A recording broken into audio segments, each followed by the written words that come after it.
Now, for a tale I'll call Prestidigispooky in the Houdini Mansion.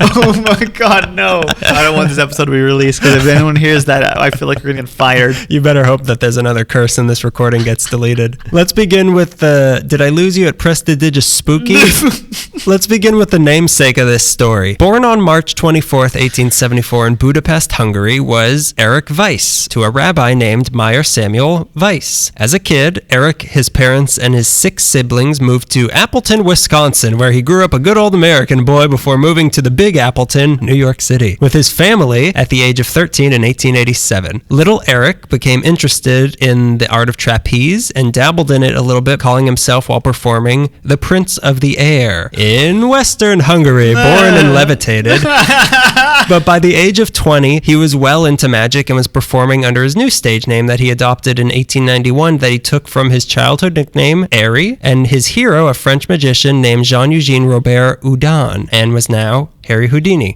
That's who we're talking about. But Houdini. Houdini. Around this same time, also, he saw a woman named Wilhelmina Beatrice Ronner performing in a play in Coney Island. He would do stuff at Coney Island, which is very cool. Yeah, he fell in love, and the two soon got married, and she would go by the name Bess and became Houdini's assistant in all of his shows. Cool. He was great with locks and handcuffs, but nobody really cared. But in 1899... I cared.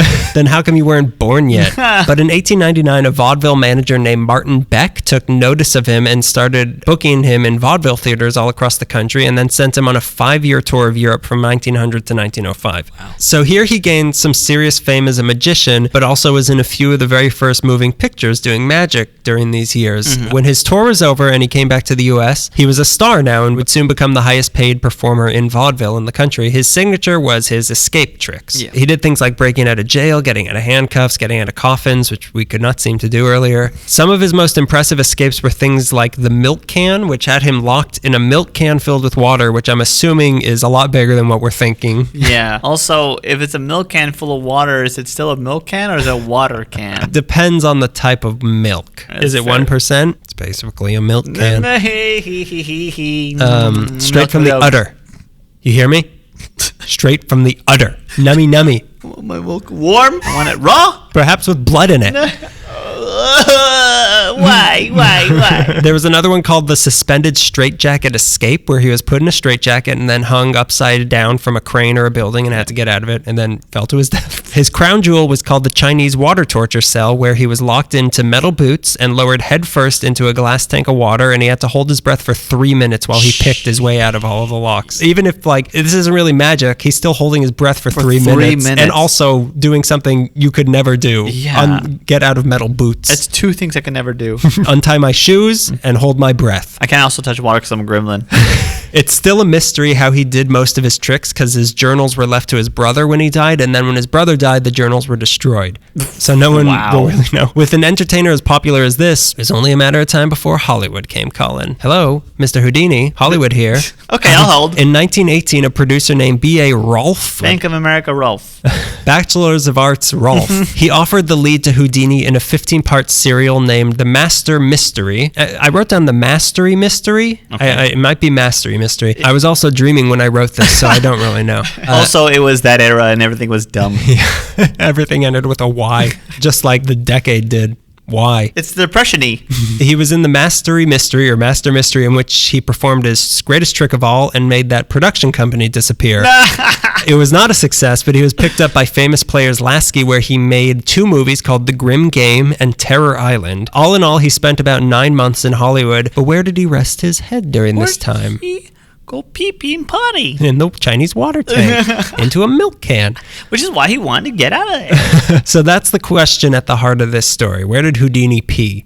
It's a question nobody can really answer definitively, but the clues start in one particular area of an old stagecoach route we now know as Laurel Canyon. Stop it. The area in question here is between Willow Glen Road and Lookout Mountain Avenue. So it's said that in the frontier justice days of the city, this area was used to hang bandits, which must be why a wealthy landowner of a downtown department store named Rolfe M. Walker decided to build his manor here at what was 2398 Laurel Canyon, but is now 2400. Walker was a shareholder in the Laurel Canyon Land Company, which took control of this area in 1907, and in 1915, Walker brought in builders from Europe, and construction began on his dream home. When the dust settled, what stood on that spot was a 3-story mansion in the Edwardian style with 11 bedrooms, 9 bathrooms, a ballroom, a ballet room, a rehearsal hall, and 4 acres of property covered with a pool, grottos, ponds, fountains, springs, waterfalls, and the centerpiece was this huge stone staircase out front. Sounds like a Mayan temple. It also had a driveway that you could drive into from the street and then park at the top of it, and then the floor would rotate to face your car back towards the street when you leave. They didn't have the technology. What year was this? Slave labor.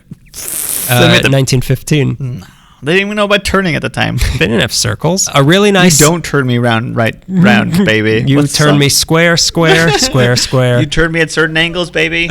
Like a phonograph. That's what I was looking for. You turn me cylinder, baby, cylinder, cylinder, wax cylinder. Like a phonograph. It was a really nice sounding place, only it seems that this entire area of Laurel Canyon is cursed. The first of the strange things happened in 1918 at Walker's son's 40th birthday party on Halloween. The son went upstairs to his room where he met up with a man who, it turns out, was his lover. A lot of illicit homosexual love in this. It's the Hollywood Hills. And in this recording studio that we're in. My thing happened on Halloween, too. Yeah, that is weird. Well, shut up. The two proceeded to get into an argument, and the son ended up throwing his lover off the balcony, which had the strange effect of killing him. Odd. A killer, even. How did that happen? Boy. He killed him. Gravity is a murderer. He threw his lover over a balcony. Yeah. Like that scene Hey, of who Braveheart. hasn't wanted to? Come on. You mean they start jabbing at you, like trying to, they dig, and they're like, hey, I thought we were going to throw that thing. They stopped playing Pokemon cards? I'm not gonna! I bought them. I'm going to play with them all as much as I want. So Walker needed to cover this murder up, so he ended up spending all his money on bribes and things like that, and it worked as the court ruled that they had insufficient evidence to convict him. But He's not dead. we can work with this. This left Walker in need of some money, and that just happened to sync up perfectly with Houdini coming to town looking for somewhere to live. Now, this part of the story here is all speculation, and everybody has their own different version of exactly who was living where. Yeah. So they say that Walker and Houdini were friends, which is why Houdini came to him when looking for his place to stay during his time in LA. Some even go so far as to say that Houdini was actually a silent investor in Walker's land company and owned part of Laurel Canyon. And so he owned part of this area, including the mansion. Problem is, there's no physical deeds or contracts or anything that have Houdini's name anywhere. Not as an owner, not as a tenant, nothing. Wow. But then again, Houdini was never one to have his name on contracts or anything like that. So you don't know who. Was that really part of knows. his act, or was that like a business thing? Like, it seems like it's very theatrical. His hands didn't work for anything except undoing locks. Every time they gave him a penny, he undid it. Where'd the pen go? I don't remember. Is this your pen? It was. So the non-believers say that Houdini would stay at the Alexandria Hotel, again, when in town for his act, and then someplace near where they were filming his movies in his movie star days, but that theory actually fits with this because part of his movie, The Grim Game, was filmed in Laurel Canyon, so it would make sense he lived nearby. Also helping the case that Houdini was there was that there was a giant 25,000-gallon water tank at the back of this property, which is perfect for a certain type of practice of a certain type of escape performance. The evidence that Houdini lived in this mansion is slim, but it's much more likely that he actually lived in the guest house across the street and up the road a little bit at 2435 Laurel Canyon. So this guest house was on a little hill made of solid rock with an elevator that took you down through the rock to a tunnel that went under Laurel Canyon to the gatehouse of the main mansion. They didn't have the technology. Slave labor. Do I have to sing the cylinder song again? Because I will. This is bizarre. Is this steampunk? Is everything steampunk now? Everything's gears and So he would get into his dirigible. No. So in this guest house, it's much more reasonably believed that Houdini was living there during his stay in LA, although again, there's no concrete evidence proving that, except for the concrete that the existent elevator went down. There's also no concrete evidence proving that Houdini wasn't a warlock, which he could have unlocked. He was so good, he could unlock a warlock. Warlock. So the area around this guest house and this whole cursed plot of land was covered in caves on the side of this hill that the guest house was on. And legend has it that Houdini had a locked chest filled with all his secrets that he hid in one of these caves, but never took it out, and nobody's ever found it. Really? So we're going. Get We're your going metal to detectors. finally be a magician. One of these caves are also said to contain some gold hidden by a friend of the show, Tiburcio Vasquez. That has also never been found, but that'll play into the story later. Houdini didn't stay long in the guest house, allegedly, because he got tired of Hollywood and decided he would open up his own movie company in New York called Houdini Picture Corporation, and he also started a film developing lab called the Film Development Corporation, but for whatever reason, nobody liked him in movies. So by 1923, both his companies folded, and he was back to magic on the stage full time. But this was still enough to get him a star on the Walk of Fame in 1975, a year he would not live to see. We're just reenacting a scene from the silent Ben-Hur. You would love it. Remember that one part? But the last few years of his life after 1923, they got kind of weird. Houdini, you see, was a big fat mama's boy. When his mom... A little Nancy, if you will. Nobody could unlock his heart, unlike... His mother. His mother could. When his mom died in 1913, it completely devastated him. He would have conversations with her at her grave, like Norman Bates. Yeah. He never moved past it. It's well known that Houdini hated the occult, but that was only because he really believed that there was an afterlife, and that the powers that people claimed to have did exist, but none of the people who claimed to have them were telling the truth. Jeez. So he went to mediums and psychics to try to get in contact with his mom, but he quickly realized that every single one of these people were frauds, and in the 20s he made it his life's mission to debunk all of them. He would expose their tricks on stage in his own performances. He wrote a book debunking them, calling A Magician Among the Spirits. He would even show up to seances in disguise just so he could ruin them. Imagine. It is I! Houdini! Who is this skeptical man? Who is correct? So this attitude of his even ruined his relationship with his friend, Arthur Conan Doyle, who was embarrassingly willing to believe in anything even remotely supernatural. Doyle even believed... You didn't know that about... I thought that he thought like Sherlock. Fairies were real. Like those pictures that are clearly like the first Photoshop pictures with like fairies, and he's like, but they're in a picture. Oh my God. They're real. Oh, So the one thing that Sherlock couldn't figure out. See, Sherlock Holmes knew that Hound of the Baskerville wasn't real. The author didn't. Doyle believed that Houdini was using real magic in his tricks, and that he was debunking all these mediums by using his own magical powers to nullify the powers of the mediums to make people think magic wasn't real. Yeah, it's a long way to go, Doyle. Yep. Art.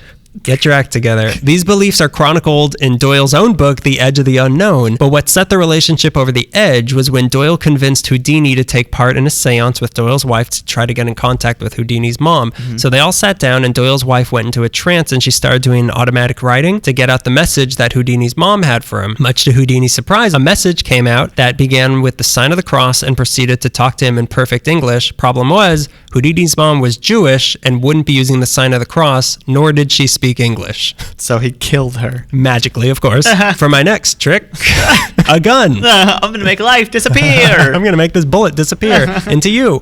Houdini never looked at the Doyles the same way again after this. So, like, what are you trying to pull on me? Yeah. In 1923, Houdini even joined a panel from Scientific American that offered a $2,500 reward to any medium who could successfully demonstrate their abilities. Nobody ever claimed that prize. But still, Let it go, man. Houdini believed that there was a way to come back from the afterlife, and if anyone would be able to figure out how, it was him. So he set up with his wife that should he die, he would get in contact with her, and the way she would know it was him was because he would say a line from the play she was in when he first saw her, which was, "Rosabelle, believe." Lucky for him, he soon got his chance to test this out. On October 26, 1926, Houdini was backstage. Do you know how Houdini died? I have heard different stories Okay, before. well, this is what happened. Okay. He was backstage at the Princess Theater in Montreal getting ready for a show when a student from the local McGill University named J. Gordon Whitehead came up to him and asked him if it was true that he could take a punch in the stomach without feeling any pain. Houdini said, "Yes, it is true, but only when I'm able to tense up all my muscles beforehand." Only Houdini didn't get a chance to say all that because after he said yes, the kid punched him in the stomach with all of his force. That is how I thought, yeah. Yeah, so what this ended up doing was rupturing Houdini's appendix and giving him intense stomach pains for the next few days until he collapsed on stage. He finished the show, though, and then he later had to go to the hospital. And then on October 31st, Halloween, he died in a hospital in Detroit of peritonitis, his last words being, "I'm tired of fighting." This is a pretty sad story. Yeah. He was 52 years old. There's still debate today. Here we go. There's still debate today whether Whitehead was just some idiot student or if he was an assassin sent by the psychic mafia to get back at Houdini for smearing the reputation of spiritualists. I'm going to go with that one. I'm sorry I had to say that sentence. I feel like I'm descended from that Whitehead kid, like the intrinsic guilt. No, he went to a better university than we did. Bess, his wife, his wife was, of course, greatly grieved, but as per their agreement, it was her duty to now try to make contact with him beyond the grave. I wasn't ready. To do this, she moved back to LA and actually moved back into the guest house in Laurel Canyon, where she always kept a candle burning next to the picture of her husband. And that is a confirmed fact that she did live there at this time. So it makes sense, like, well, why would she go, like, if he was probably there before. Starting on the first anniversary of her husband's death, Halloween, Bess took to the roof of the Knickerbocker Hotel in Hollywood and held a seance to get in touch with Houdini, but nothing happened. She tried it again the next year on Halloween, the day he died. Nothing happened. She kept doing this every year for 10 years, every Halloween night on the roof of the Knickerbocker Hotel, but nothing ever happened. So on the 10th attempt, she gave up. Strangely enough, once they stopped the seance, a thunderstorm broke out and rained all over the roof of the hotel. And even stranger, it rained only on the roof of the hotel. Like nowhere else in the city got wet. Really? Yeah. What year was this? This was 10 years after he died, so 1936. Okay. If my math fails me. Bess went home that night and she extinguished the candle next to the picture of her husband, saying later, 10 years is long enough to wait for any man. Even though she gave up, others didn't, and the torch of these seances was passed on to Walter B. Gibson, a magician and writer of The Shadow. Oh, wow. So Wow. The tradition was passed down through the years, and there's still seances held every Halloween around the world to try to get in contact with Houdini. Yeah. In 1935, the annual Pacific Coast Association of Magicians convention was in LA. So on July 24th, Bess got permission to have a party for the some 500 magicians in town for the convention at the mansion. And since it was Bess Houdini who staged the party, the newspapers started referring to that place as the Houdini Mansion, and the name just stuck. So that's why it's referred to as the Houdini Mansion. Unfortunately, that same year, Walker, the owner of the mansion, he died, and the house was bought by a real estate broker named Charles Wilson, and Bess could stay there no more. It was time to kick out the venerable widow to make room for some genuine riffraff. The person Wilson eventually decided to rent the mansion and its property out to was a guy named Joe Jeffers. Jeffers had come to LA in the 30s and began holding Christian revival meetings downtown.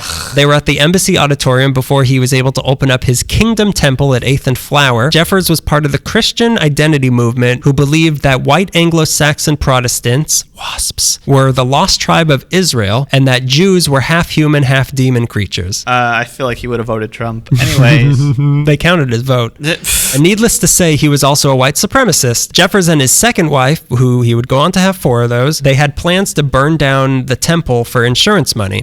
But the authorities got tipped off about this, so they had their apartment on Wilshire bugged and assigned an undercover cop to pose as a screenwriter interested in writing Jeffers' life story. So on March 20th, 1939, Jeffers threw a celebration party in the apartment for his new movie deal, and in the middle of the party, the undercover screenwriter yelled out, "Mahatma Gandhi!"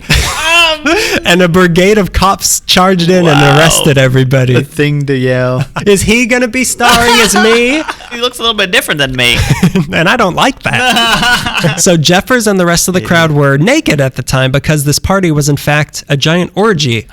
Jeffers blamed the communist Jews for his arrest, and he went to court where footage of the arrest was shown and was upsetting to many and very interesting to many others. I hope that's public LAPD record. footage. It's our right. Enough time has passed. It's our right. Release that footage. Eventually, the jury was persuaded that he was framed, and he got off scot-free. He went about his merry preaching, but in 1944 was arrested for stealing his ex-wife's car, but got out after 15 months of a 4-year sentence, and in 1946 came up with his big idea. He decided that he was the reincarnation of Jesus. And he predicted that LA, he predicted that LA would get destroyed in a nuclear holocaust in 1949, and that in 1952, England would sink into the ocean. What are your facts? I got a feeling. The Jews. I got 6 hunches, idiot. As his home base for his enlightened teaching, he moved into the Houdini Mansion and renamed it the Kingdom of Yahweh. That's optional. Well, he required a donation of $100,000 to live there. There were numerous complaints against him by the neighbors for their disruptive rituals, and not long after, about a dozen of his disciples sued him for fraud, and in 1947 his parole was revoked and he was sent back to jail. So that's his story. After Jeffers, the place was rented out to a wealthy heiress known alternatively as Eve, the Green Virgin, and the Green Madonna. I hate Los Angeles sometimes. What do you mean? What are you talking about? But we're Angelinos through and through. Down to our hearts. The city, she loves me. The city, she loves me. She's naked. She's having an orgy.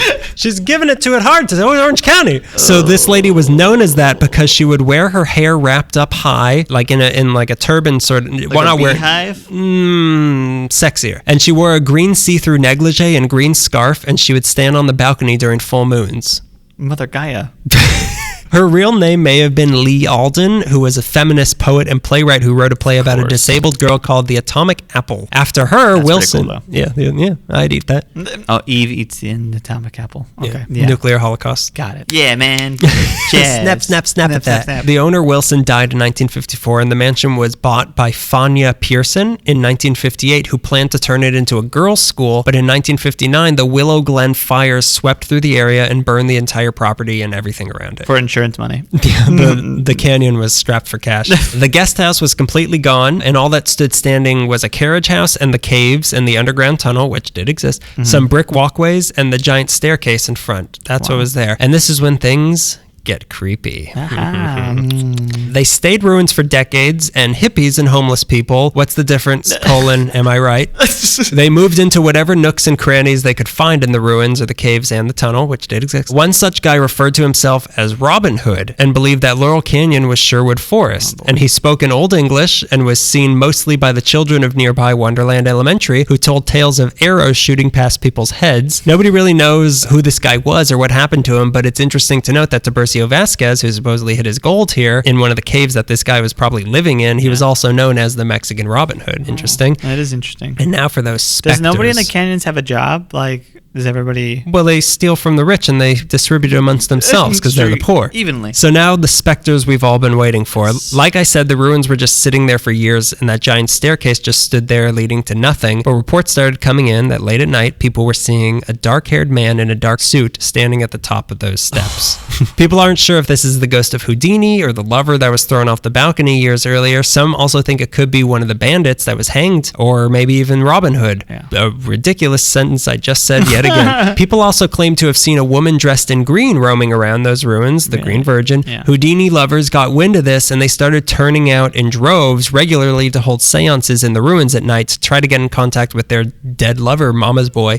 As a result, the grounds were covered in pentagrams and all these occult symbols drawn all over the ruins and melted candles everywhere. Pearson, who was the owner, she had to hire security to keep people from coming onto the property trying to find ghosts all the time. When the place went up for sale in the 80s, the for sale sign kept getting destroyed and nobody could figure out how it was happening. Yeah. But like I said, it wasn't just the ruins. The entire area seems to have this weird curse on it. Right across the street from the mansion at 2401 Laurel Canyon was a bungalow colony built in 1918 called Bungalow Land.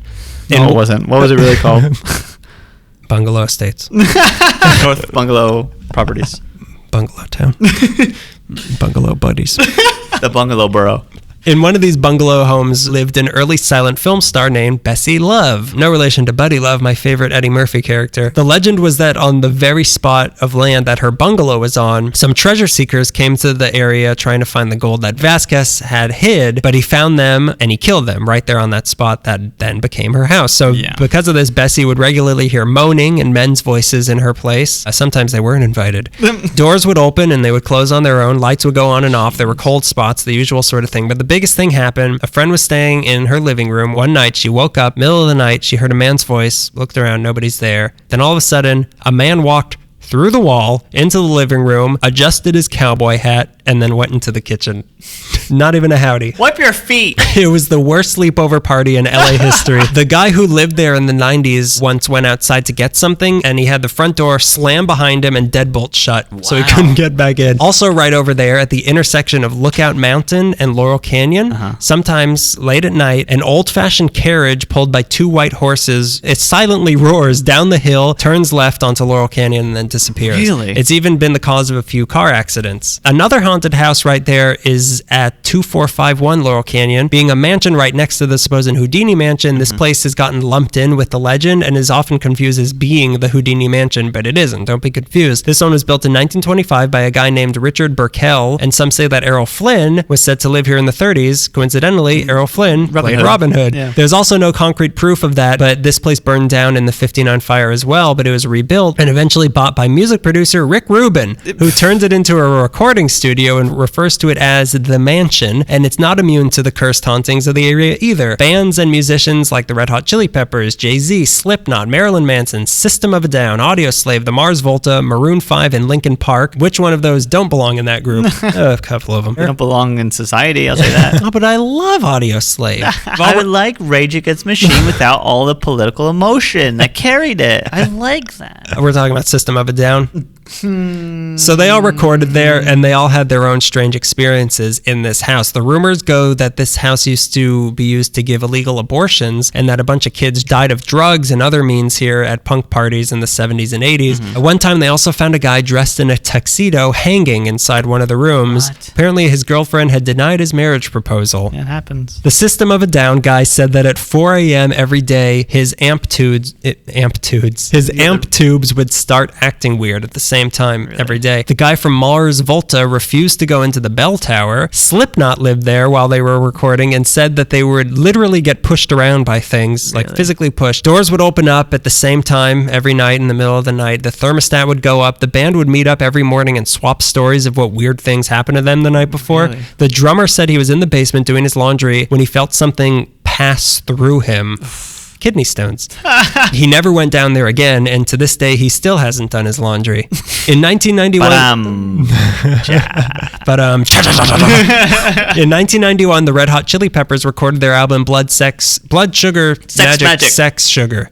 Can I borrow a lump of sex? While they were recording, they all lived there, except the drummer, who refused because he was convinced that the place was haunted. One picture they took for the album there, they say has a ghost in it in the form of an orb floating around Anthony Kiedis' head. Really? In reality, it was just his ego. But cha cha cha cha cha cha cha da cha cha chinga da cha. Go on. John Frusciante would masturbate in front of the ghosts. Go back. Scariest of all in this general area was that Frank Zappa had a cabin right over there also. I heard about that. In 1968, the city ordered the ruins of the Houdini Mansion razed because they had become an eyesore, but they had been around for so long that people tried to get them preserved as a landmark. That movement failed. In 1989, Pearson finally put the place up for sale for $2.5 million, listing it as the Harry Houdini estate, but a Houdini historian named Manny Weltman threatened to sue them for making a false claim because there was no proof, so they decided to advertise it. It's just known as the Harry Houdini estate. Yeah. It was sold to a guy named Mark Jacobs, not that one, but then it went back up for sale in 1999 and was sold to a magic lover and antiques dealer named Patrick Williams, that one, for $1 million, $777,777.77. That's ridiculous. Then it was sold again in 2006 to a guy named Jose Luis Nazar, who turned it into a 5-acre property worth $6 million. As of 2015, the 2-story mansion is available to be stayed in. The top floor costs $16,500 a month. The bottom goes for $7,500, or you could just spend the night there for over $1,000, or you could have your wedding there, then make your sex life disappear. Get out of that ball and chain. I should start a column. That tunnel under Laurel Canyon, which does exist, is still there, but it's sealed off. But the hill that the old guest house was on has mostly been leveled when they expanded Laurel Canyon. And that's the Houdini Mansion.